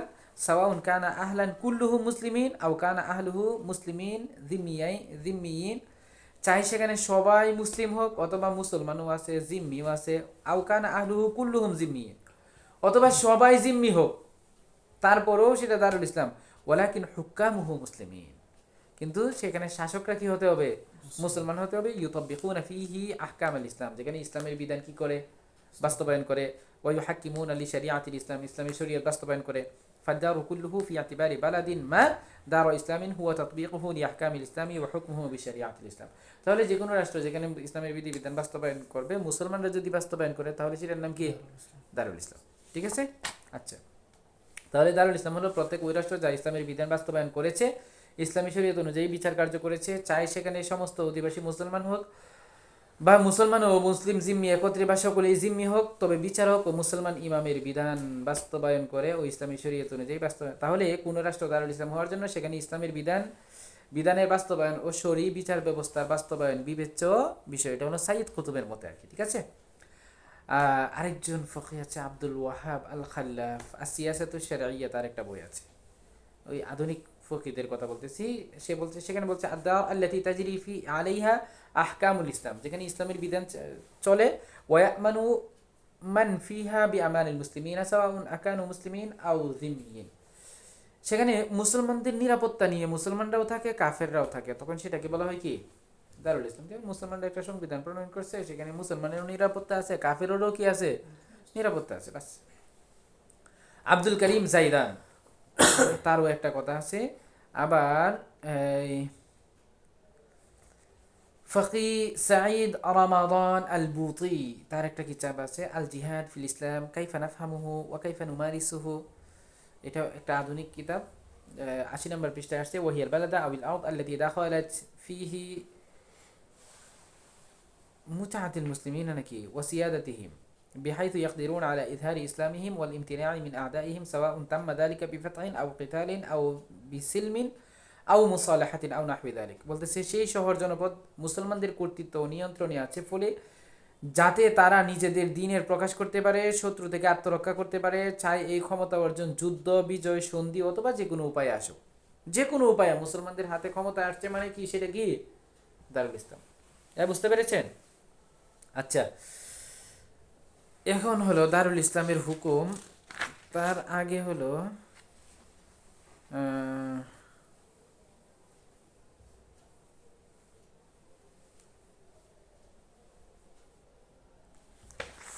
এখানে একটা সংজ্ঞা আছে। আচ্ছা যাক, তো দারুল ইসলামের হুকুম হলো সেখানে মানে ইসলামের বিধিবিধান বাস্তবায়ন হবে, জুমা বাস্তবায়ন করা যাবে, সব কিছুই বাস্তবায়ন করা যাবে। ঠিক আছে? আর বাস্তবায়ন আর হুকুম বাস্তবায়ন করা, কেসাস, হুদুদ, এগুলো তো হলো গিয়া কি? শাসকের দায়িত্ব। ঠিক আছে না? হ্যাঁ, আচ্ছা, এখানে একটা স্বামীর একটা ইবারত আছে, ওয়াযুকিরা في أول جامع الفصولين كل مصر فيه وال مسلم من جهة الكفار يجوز فيه إقامة الجمع والأعياد وأخذ الخراج وتقليد القضاء وتزويج الأيام।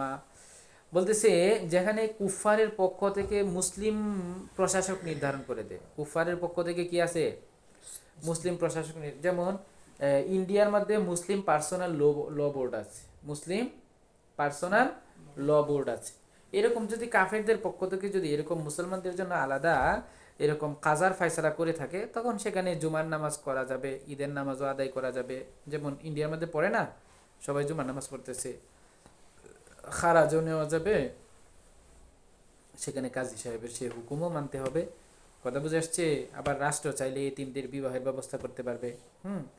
আচ্ছা, ওয়া আম্মা তাআতুল কাফারা ফাহিয়া মুওয়াদাআতুন ওয়া মুখাদাআতুন। আচ্ছা, আর মানে কাফেরদের, তাহলে এখানে কাফেরদের অনুসরণ হয়ে যাইতেছে না, কাফের কুফরি বলতেছি। এটা হলো আপনারা একটা চুক্তির মধ্যে আসছেন না, ওই চুক্তির বিষয়। ঠিক আছে? وأما في بلاد عليها ولاة كفار فيجوز للمسلمين إقامة الجمع والأعياد ويصير القاضي قاضيا بتراضي المسلمين ويجب عليهم طالب والي المسلمين। যেখানে কুফরি রাষ্ট্র, সেখানে মুসলমানরা দাবি জানাবে যে আমাদের জন্য একজন মুসলিম বিচারকের ব্যবস্থা করেন, যিনি ইসলামের বিধিবিধান অনুযায়ী কি করবেন? ফয়সালা করবেন। কুফরি রাষ্ট্রের মধ্যেও যদি এরকম মুসলিম একজন বিচারকের, মুসলমানদের জন্য যদি আলাদা আদালত ব্যবস্থা থাকে, তাহলে এটা চমৎকার, এটা করা যায়। ঠিক আছে? এটা হলো দারুল আমানের হুকুম, এটা তো আর ইসলামী রাষ্ট্রের হুকুম হইল না। ঠিক আছে না? আচ্ছা, তাহলে কুরআন সুন্নাহ বিরোধী আইন প্রণয়ন করলেই কোনো রাষ্ট্র দারুল ইসলাম থেকে কি হয়ে যায় না? বের হয়ে যায় না। এটা মোটামুটি আলোচনা থেকে স্পষ্ট হয়েছে তো আপনাদের। বাজ্জাজিয়ার একটা ইবারত আছে, ফতুয়া বাজ্জাজিয়া 6 নম্বর খণ্ড 312 নম্বর পৃষ্ঠা। ঠিক আছে, তবাতু মিসর, মিসর থেকে যেটা প্রকাশিত হয়েছে সেটা বলতেছে ওয়া ইয়ালানু বাইইল খুমুর ওয়া আখদি দারাইব ওয়াল মাকুস ওয়াল হুকমি মিনাল বা'দি বিরসমি তাতার كإعلان بني قريظة بالتهود وطلب الحكم من الطاغوت في مقابلة محمد عليه الصلاة والسلام في عهده بالمدينة ومع ذلك كانت بلدة الإسلام بلا ريب. দেখেন বুঝেন, এখানে আসছে, এখানে বলা হলো তাতারিরা দেশ দখল করার পরে, বাগদাদ দখল করার পরে সেখানে প্রকাশ্যে মদ বিক্রি, ট্যাক্স গ্রহণ, বন্ড গ্রহণ, তাতারিদের আইনে বিচার চাওয়া, এটা বনু কুরাইজার লোকেরা রসুল সাল্লাহ সাল্লামের যুগে রসুলের কাছে বিচার না চেয়ে নিজেদেরকে ইহুদি ঘোষণা দিয়ে মদিনায় তাগুতের কাছে বিচার চাওয়ার মতোই। তো এরকম তাগুতের কাছে বিচার চাইছে বলে কি ওই মদিনার রাষ্ট্র দারুল কুফর হয়ে গেছিল? হয় নাই। তার মানে মদিনায় তখনও তাগুতি বিচার ব্যবস্থা ছিল, তারপরেও সেই মদিনা কি ছিল? দারুল ইসলামই ছিল। সুতরাং বর্তমানে কুফরি আইন বা সংবিধানে দেশ চলার কারণে সেই দেশ দারুল ইসলাম থেকে বের হয়ে যাবে না, যেভাবে তাতারিরা ইয়াসাক নামক কুফরি সংবিধান চালু করলেও বাগদাদ দারুল হার্ব হয়ে যায়নি। আচ্ছা, তাদের একটা কথা আছে, রাষ্ট্রীয় কুফরি আইন চললে রাষ্ট্র কি হয়ে যায়? দারুল কুফুর হয়ে যায়। কুফরি আইন মানে এটা কি? বিরোধীরা কথায় কথায় যা বলে তা হলো আগের যুগের শাসনের মধ্যে জুলুম আর ঘুষ নিয়ে ফায়সালা, আর বর্তমানে কুফরি আইনে ফায়সালা এক নয়। ওই যে হাজ্জাজের কথা আসছে না স্বামীতে, এরা বলে যে ওই সময় তো ঘুষ টুস নিয়ে ফায়সালা করতো, বর্তমানের ঘুষ নিয়ে ফায়সালা আর কুফরি আইন দিয়ে ফায়সালা তো এক না। আপনারা মিলাইতেছেন কেন? বুঝছেন কথাটা? মানে তাদের কাছে জুলুম আর ঘুষের বিনিময়ে কোরআন বিরোধী ফায়সালা করা আর বর্তমানে কুফরি আইনে ফায়সালার মধ্যে বিশাল তফাত আছে। তাদের কাছে প্রশ্ন হলো দুইয়ের মাঝে তফাৎটা কোথায় বলেন? আপনারা কুফরি আইন বলতে কি বুঝেন? হ্যাঁ, আল্লাহর একত্ববাদকে অস্বীকার করে আইন প্রণয়ন ও তা দিয়ে ফয়সালা করা, যদি নাকি আল্লাহর একত্ববাদকে স্বীকার করে কোরআন হাদিস বিরোধী আইন দিয়ে ফয়সালা করা। যদি প্রথম সূরত উদ্দেশ্য হয় তাহলে তো পরিষ্কার যে ওই শাসক গোষ্ঠী কি হয়ে গেছে? কাফের হয়ে গেছে। কারণ কি? তারা আল্লাহর একত্ববাদকেই স্বীকার করে না, ঠিক আছে না? যেহেতু তারা আল্লাহর একত্ববাদকে অস্বীকার করেছে। আর যদি দ্বিতীয় সূরত উদ্দেশ্য হয় তাহলে কোন সূরতে কাফের বিবেচিত হবে তা আমরা পূর্বে অধ্যায়ে আলোচনা করে আসছি। ওই যে বলছিলাম না আমরা যে ওই যে 4টা সূরতের মধ্যে কি হবে? কাফের হবে। আল্লাহর আইনকে যদি অস্বীকার করে, আল্লাহর আইনকে তুচ্ছ তাচ্ছিল্য করলো, আল্লাহর আইনের উপর ভিন্ন আইনকে প্রাধান্য দিল, অথবা অথবা কি করলো? হ্যাঁ, ও মানে করলো যে এই যুগে বর্তমানে আল্লাহর আইন কি চলে না, বেকার, আল্লাহর আইনকে কি মনে করলো? বেকার মনে করলো, তখন তো কাফের হয়ে যাবে। আচ্ছা, সেখানে এটাও আলোচনা হয়েছে কোন কোন সূরতে মুরতাদ হবে না, ইসলামের ভিতরেই থাকবে যদিও তারা কোরআন হাদিস বিরোধী আইনে ফায়সালা করে। বিশেষ লক্ষণীয় বিষয় হলো জুলুম আর ঘুষ নিয়ে কোরআন সুন্নাহ বিরোধী আইনে ফায়সালা করলে কাফের হয় না, যা আপনারাও বলেন, আর প্রচলিত কুফরি আইনে ফায়সালা করলে মুরতাদ হয়ে যায় আপনাদের ধারণা অনুযায়ী। এখন কথা হলো জুলুম আর ঘুষের বিনিময়ে কোরআনের বিপরীত ফায়সালা কি কুফরি আইনে বা ফায়সালা নয়? বুঝছেন না কথাটা? ঘুষ খায় আপনি কোরআনের বিরুদ্ধে, মানে একটা কোরআনে যে আইন আছে তার বিরুদ্ধে ফায়সালা দিয়েছেন, তাহলে এটা কি কোরআন হাদিস বিরোধী ফায়সালা না? তাহলে তখন কাফের হবে না কেন? আপনাদের কথা অনুযায়ী যদি এই সূরতে ফায়সালা হয়, কোরআন হাদিস বিরোধী আইনে ফায়সালা হয়, তাহলে তো ওই সূরতে ঘুষ খাইলেও কি হবে? কাফের হবে। মূলত এই আলোচনাটা আপনারা বুঝবেন না। এই আলোচনাটা আমি নিয়ে আসছি হলো এই যে উসামা বিন লাদেনের বই থেকে। উসামা বিন লাদেনের বইয়ের মধ্যে আছে কেউ যদি ঘুষ খেয়ে যদি কোরআনের বিরুদ্ধে ফয়সালা করে তাহলে সে কি হবে না? মুরতাদ হবে না। বুঝতে পেরেছেন? ঘুষ খেয়ে কি কোরআনের বিরুদ্ধে কি করছে? ফয়সালা দিচ্ছে, তখন সে কি হবে না? মুরতাদ হবে না। তাহলে ওইটা কি কোরআনের বিরুদ্ধে ফয়সালা হয়ে গেল না? তাহলে মুরতাদ হবে না। মানে হইলে তো সবাই হওয়ার কথা, তো ওইটাতে আপনারা হইতেছে না বলেন, এইটাতে হইতেছে বলেন কেন? এটাও তো একই। আচ্ছা, যাকগে, এগুলো নিয়ে অনেক লম্বা আলোচনা আছে, অনেক লম্বা কথাবার্তা আছে। আজকে আমরা সর্বমোট যে আলোচনাটা পড়লাম সেটা হলো দারুল ইসলাম মানে হলো যেখানে মুসলমানদের কি চলে? কর্তৃত্ব চলে। যেখানে মুসলমানদের কর্তৃত্ব আছে সেটাই দারুল ইসলাম। মুসলমানরা কি পদ্ধতিতে ক্ষমতায় গেছে সেটা কি নয়, বিবেচ্য বিষয় নয়। ওই যে রমাদান ভূতির কথা থেকে আমরা যদি সাঈদ রমাদান ভূতির কথা থেকে যদি আমরা ধরি সকল, আর কুফুরি আইন চললে অথবা কোরআন হাদিস বিরোধী আইন যদি সেই রাষ্ট্রের মধ্যে চলে তাহলে কোনো রাষ্ট্র কি হয়ে যায় না? দারুল কুফুর হয়ে যায় না, যেটা আমরা ফতোয়ে স্বামীর আবারত থেকেও বুঝতে পারছি। ঠিক আছে না? মুসলমানদের কর্তৃত্ব থাকাটাই হলো মূল বিষয়। ঠিক আছে, সেই হিসেবে আমাদের বর্তমান পৃথিবীর মধ্যে যে সমস্ত দেশের মধ্যে মুসলমানদের কর্তৃত্ব আছে, রাষ্ট্রের সুপ্রিম পাওয়ারের মধ্যে, সার্বভৌমত্বের মধ্যে মুসলমানদের একচ্ছত্র আধিপত্য আছে, একেবারে যদি স্পেসিফিক বলতে চাই আরব কান্ট্রির দেশগুলো, ঠিক না? তাহলে সবগুলোই কি দারুল ইসলাম, ঠিক আছে? যেহেতু দারুল ইসলাম হয়ে গেছে তো তখন এখানে হুকুম চলে আসবে, ঠিক আছে? দারুল ইসলামের মধ্যে কি কি কেমনে চলতে হবে না চলতে হবে সব কিছুই সেখানে আসবে, ঠিক আছে? এখন কথাটা হলো গিয়ে কি, যে দারুল ইসলাম তো হয়ে গেল, এখন এরা যে কুফুরি বিধান অনুযায়ী চলতেছে, এটার কারণে ওরা গুণাগার হবে। বর্তমান আধুনিক রাষ্ট্র ব্যবস্থার মধ্যে প্রজাদের অধিকার আছে শাসককে বাধ্য করা কোনো আইনটা বাস্তবায়নের জন্য। সুতরাং প্রজাদের উপর দায়িত্ব হলো শাসককে বাধ্য করার ওই ব্যবস্থাপনা করা। যেমন আমাদের দেশের মধ্যে এই যে আমাদের ইসলামী দলগুলো যেভাবে পিআর পদ্ধতির জন্য আন্দোলন করলো, এই পিআর পদ্ধতির জন্য আন্দোলন না করে এরা যদি ইউনুসের কাছে এটার জন্য আন্দোলন করত যে অবশ্যই অবশ্যই শরিয়া আদালত কায়েম করতে হবে বাংলাদেশে, আমি 100% বিশ্বাসী যে অবশ্যই শরিয়া আদালত বাস্তবায়ন হয়ে যেত, কায়েম হয়ে যেত, যে মুসলমানদের জন্য আলাদা একটা আদালত হইতেই পারে। শরীয়ত তো বিশ্বাসই করে না বড় দল, শরিয়া নিয়ে বিশ্বাস করেন আপনারা বলছে? বলছে তো, কে বলছে? মির্জাফর করে বলছে। আরে আমরা কি কোনো পার্সন নিয়ে কথা বলবো? রাষ্ট্র নিয়ে কথা বলতেছি। রাষ্ট্রের মধ্যে তো হরেক রকমের নাস্তিক আছে, নাস্তিকের কথা দিয়ে কি আমরা ইয়া করব? পিয়ার পদ্ধতি তো হয় না বড় দল না চাওয়ার কারণে। এটা তো আরে বড় দল না চাওয়ার কারণে পিয়ার পদ্ধতি হয় নাই, কিন্তু শরিয়া আদালতের বিরোধিতা করতে পারতো বড় দল। যেখানে ভারতের মতো রাষ্ট্রের মধ্যে মুসলিম পার্সোনাল ল বোর্ড আছে, সেখানে বাংলাদেশে থাকবে না কেন? এটা আহামরি কিন্তু আমরা দাবি করতে পারি না, যে সমস্যাটা হলো সেটা। বুঝতে পেরেছেন? যাক, সবাই তো ঘোষণা দিয়ে যায় যে কোরআন হাদিস বিরোধী কি করবে না, কোনো আইন করবে না। আমরা মুসলমান হিসেবে তাদেরকে বিশ্বাস করে রাখতে চাই, কি বলে? হ্যাঁ, তবে মুসলমান মুফতিদের উচিত হলো তৎক্ষণাৎ সেটা তুলে ধরা, যেটা কোরআনের এভাবে এভাবে বিরোধী হচ্ছে, সুতরাং এটা করা যাবে না। বাস্তব যেমন হাসিনার আমলে অনেক কিছুই করতে চাচ্ছিল, কিন্তু আল্লামা শফি রাহিমাহুল্লাহ উনি ব্যক্তি উদ্যোগে অনেক কিছুই থামায় দিয়েছেন। সিলেবাসের অনেক কিছু বিষয় সংশোধন এনেছেন। যাক, এগুলো গণতান্ত্রিক রাষ্ট্রের মধ্যে করা সম্ভব, ঠিক আছে? আচ্ছা, তাহলে মোট আলোচনাটা হলো আমরা তো আর ফিকহ ফতোয়ার বাহিরে যেতে পারবো নাকি আমরা? একটা কথা ক্লিয়ার, ঠিক আছে? ফিকহ ফতোয়ার বাহিরে আমরা যেতে পারবো না, বলতে কি যাবই না, সহজ কথা, যাবই না। ফিকহ ফতোয়াতে যেটা আছে সেটাই শরীয়ত, সেটাই আমরা মানি, এর বাহিরে কোনো কিছু আমরা মানি না, ঠিক আছে? আমরা তো একটা বিষয় দেখছি যে ঠিক আছে সরকারের বাধ্য করা হইলো, কিন্তু পরবর্তীতে তো আমরা দেখছি যারা এই বিষয়গুলোতে অগ্রগামী থাকে, মানে ইনসাফের কথা বললো বা শরিয়া কোনো আইন বাস্তবায়নের কথা বললো, তখন তাকে দেখা গেছে হত্যা করে ফেলা হয়।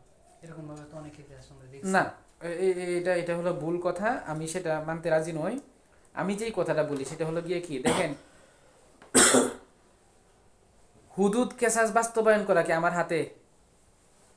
ইসলামকে আমাকে এই অথরিটি দিছে? ইসলাম আমাকে এই ক্ষমতা দেয়? ইসলাম এটার জন্য রাষ্ট্রীয় ব্যবস্থাপনার কথা বলেছে। রাষ্ট্রীয়ভাবে যখন ব্যবস্থাপনা হবে তখন হুদুদ কেসাস বাস্তবায়ন হবে। আমরা যদি দাবিটা রাষ্ট্রকে জানাই তখন এটা সমস্যা না, কিন্তু একটা গ্রুপ দাঁড়ায় যায় যে এই এই সাতেমের শাস্তি আর কি, এই রাষ্ট্র আর কি করবে, চল আমরাই করে ফেলি। এই চল আমরাই করে ফেলি করে বলে যে করে ফেলে, এটার নাম হলো ফিতনা। এদেরকে নির্মূল করা রাষ্ট্রের উপর ফরজ। আমার কথাটা বুঝছেন? কারণ এটার মাধ্যমে ফিতনা হচ্ছে। আমার কথাটা বুঝেন নাই? হ্যাঁ, এখন তো যদি মানে এটা যদি প্রতিহত না করা হয় তাহলে তো দিন দিন এগুলো বাড়তেই থাকবে। যেমন আল্লাহ রাসূলরা প্রমাণ করা, আল্লাহ দিন দিন বাড়তে থাকলো, কিন্তু মনে করেন আপনারটা মাইনে নিলাম, মনে করেন বাড়তে থাকলো, তো কি আপনি কি তাই বলে কি শরীয়ত ছেড়ে আপনি কাজ করতে পারবেন? আপনাকে তো ইসলাম একটা সীমারেখা দিছে তো, নাকি? আপনাকে তো এই যে এই যে এই যে কি লা ইউকাল্লিফুল্লাহু নাফসান ইল্লা বুসআহা, আপনার যতটুকু সক্ষমতা আছে শরীয়ত আপনাকে ততটুকু দায়িত্ব দিছে। আপনি এত হার্ড দায়িত্ব নিচ্ছেন কেন? দরকার নাই তো ভাই। বুঝতে পেরেছেন? দেখেন আমাদের হক্কানি উলামা ইকরাম, মুফতি আব্দুল মালিক সাহেব, মুফতি দিলওয়ার সাহেব, মুফতি কেফায়েতুল্লাহ সাহেব সহ আমাদের হক্কানি উলামা ইকরাম যারা আছে, তারা কি ইসলাম থেকে গাফেল? নাউজুবিল্লাহ। হ্যাঁ, ইসলামের কোনো বিধান থেকে গাফেল, হ্যাঁ, কোনো কিছু থেকে গাফেল নয়। সুতরাং যখন যেটার প্রয়োজন পড়বে, আমাদের উলামায়ে দেওবন্দের ফতোয়ার কথাগুলো তো আমি এখানে বলি নাই, ওইগুলো বলা আপনাদের জন্য জরুরি ছিল। কথা বুঝে আসছে? দেখছেন নি অবস্থা? ওইগুলো বলা জরুরি ছিল আপনাদের। উলামায়ে দেওবন্দের বিশাল আলোচনা আছে, কথা বুঝে আসছে? ওইগুলো বলা জরুরি ছিল, ওইগুলো বলি নাই আপনাদেরকে। হক্কানি উলামা একরাম যারা আছে, আমাদের আকাবির যারা ছিলেন, আকাবিরের পথের মধ্যে সব সময় থাকবেন, এটাই হলো নিরাপদ পথ। মাঝখানে এক দুইজন লাভ দিয়ে উঠে, এরা লাভ দিয়ে উঠে আবার স্থিমিত হয়ে যায়, এরকম যুগে যুগে আসছে, আরও যাবে, সামনেও আসবে, কোনো সমস্যা নেই। কথা বুঝে আসছে? তবে ইসলাম বাকি থাকবে হলো যারা ধারাবাহিকভাবে কাজ করতেছে তাদের মাধ্যমে। কথাটা বুঝছেন? সেই জন্য আল্লামা কাসেম নানুতুবি রাহিমাহুল্লাহ এই দেওবনকে প্রতিষ্ঠা করছিলেন। আজকে এই যে আমরা যে এখানে দরস তাদরিস করতে পারতেছি, এগুলো কিসের বরকত? কিসের বরকত? দেওবন্দের বরকত। এই যে এইগুলো যে বয়ান দিতে পারতেছে ফেসবুকের মধ্যে, এটাও কার থেকে শিখছে? দেওবন থেকে শিখে দেওবন্দে গালি দেয় এখন। বাপেরে শিখে বাপেরে কি করে? গালি গালাজ করে। বুঝছেন এই কথা? দেওবন থেকে শিখে দেওবন্দে গালি গালাজ করে। যাকে এগুলো নিয়ে কথা বললে অনেক লম্বা হয়ে যাবে, এই সমস্ত কথাবার্তা আমি বলতে চাই না। ঠিক আছে না?